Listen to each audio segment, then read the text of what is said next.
இப்போ அல்சரு 2-3 இடத்துல வரலாம். வயத்துல வரலாம். இல்ல first part of the small intestine டியோடனம்ங்கிற இடத்துல வரலாம். இல்ல சிறிய குடல், பெரிய குடல் எதுல வேணா வரலாம். ஸோ ஸ்டமக் அல்சர்ஸ் உடனே நம்ம சரிப்படுத்தணும். ஏன்னா ஸ்டமக்ல ஆசிட் சுரக்கக்கூடிய ஒரு விஷயம். இந்த இடத்துல நம்ம சரி பண்ணலைன்னா, இப்போ நம்ம கையிலேயே ஒரு சின்ன புண்ணு இருக்கு.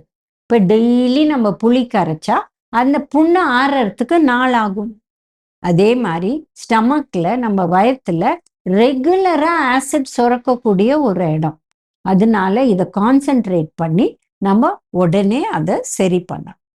இதை சரி பண்ணாத விட்டுட்டிங்கன்னா இது ரொம்ப மோசமாகி அந்த ஸ்டமக்ல ஒரு ஓட்டை கூட வரக்கூடிய ஒரு வாய்ப்பு இருக்கு. அதனால இதை தவிர்த்துடுங்க. முதல்லயே அதை சரி பண்ணிட்டா ஈஸி ஆயிடும்.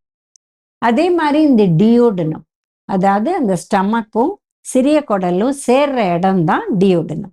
இதுல கூட அல்சர் வரும். இதுல அந்த அளவு ஆசிட் சுரக்கிறது இல்லை. ஸோ இது அதை விட ஈஸியா வரும். பெரிய குடல்ல அல்சர் வருது. இது பெரிய ப்ராப்ளம். இது அல்சரேட்டிவ் கொலைட்டிஸ்னே ஒரு டிசீஸ். இது ரொம்ப ஜாகிரதையா இருக்கணும். இது ஸ்ட்ரெஸ்னால வருது.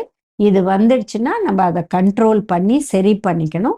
இல்லை அந்த அல்சர்ஸ் ரொம்ப வருஷம் இருந்தா இது கேன்சராக கூட மாறி ப்ராப்ளம் வரக்கூடிய வாய்ப்பு இருக்கு.